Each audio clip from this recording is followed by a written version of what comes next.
मसीह में आप सबको सलाम। आज की तिलावत अयूब बाब 1। ओस की सरजमीन में अयूब नाम एक शख्स था। वो शख्स कामिल और रास्तबाज था और खुदा से डरता और बदी से दूर रहता था। उसके यहाँ 7 बेटे और 3 बेटियां पैदा हुईं। उसके पास 7,000 भेड़ें और 3,000 ऊँट और 500 जोड़ी बैल और 500 गधियाँ और बहुत से नौकर चाकर थे। ऐसा कि अहले मशरिक में वो सबसे बड़ा आदमी था। उसके बेटे एक दूसरे के घर जाया करते थे और हर एक अपने दिन पर ज़ियाफ़त करता था और अपने साथ खाने पीने को अपनी तीनों बहनों को बुलवा भेजते थे।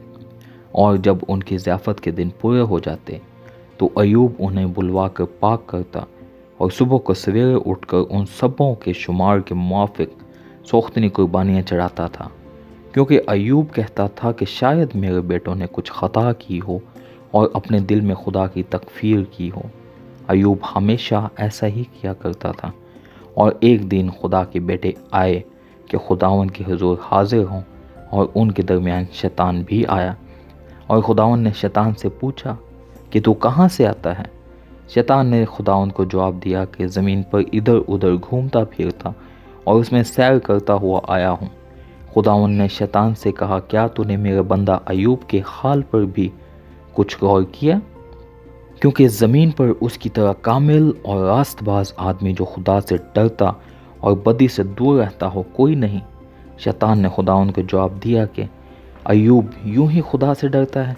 क्या तूने उसके और उसके घर के गिर्द और जो कुछ उसका है उस सब के गिर्द चारों तरफ बाड़ नहीं बनाई है? तूने उसके हाथ के काम में बरकत बख्शी है और उसके गले मुल्क में बढ़ गए हैं। पर तू ज़रा अपना हाथ बढ़ाकर जो कुछ उसका है उसे छू ही दे, तो क्या वो तेरे मुंह पर तेरी तकफीर ना करेगा? खुदावन ने शैतान से कहा, देख, उसका सब कुछ तेरे इख्तियार में है, सिर्फ उसको हाथ ना लगाना। तब शैतान खुदावन के सामने से चला गया। और एक दिन जब उसके बेटे और बेटियां अपने बड़े भाई के घर में खाना खा रहे थे और मैनोशी कर रहे थे, तो एक कासिद ने अयूब के पास आकर कहा कि बैल हल में जुते थे और गधे उनके पास चल रहे थे कि सबा के लोग उन पर टूट पड़े और उन्हें ले गए और नौकरों को तह तेग किया, और फ़कत मैं अकेला ही बच निकला कि तुझे खबर दूं। वो अभी ये कह ही रहा था कि एक और भी आकर कहने लगा कि खुदा की आग आसमान से नाज़िल हुई और भेड़ों और नौकरों को जलाकर भस्म कर दिया, और फ़कत मैं ही अकेला बच निकला कि तुझे खबर दूं। वो भी ये कह ही रहा था कि एक और भी आकर कहने लगा कि कसदी 3 गोल होकर ऊँटों पर आ गिरे और उन्हें ले गए और नौकरों को तहतीक किया, और फ़कत मैं ही अकेला बच निकला कि तुझे खबर दूं।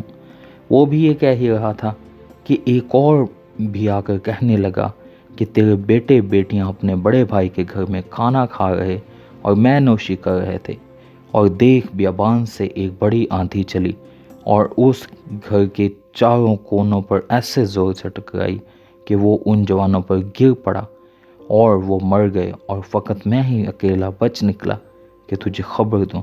तब अयूब ने उठकर अपना पैराहन चाक किया और सर मुंडाया और ज़मीन पर गिरकर सजदा किया और कहा, नंगा मैं अपनी माँ के पेट से निकला और नंगा ही वापस जाऊँगा। खुदावंद ने दिया और खुदावंद ने लिया, खुदावंद का नाम मुबारक हो। इन सब बातों में अयूब ने ना तो गुनाह किया और ना खुदा पर बेजा काम का ऐब लगाया। आमीन। खुदा का कलाम पढ़े और सुने जाने पर उसकी बरकत हो।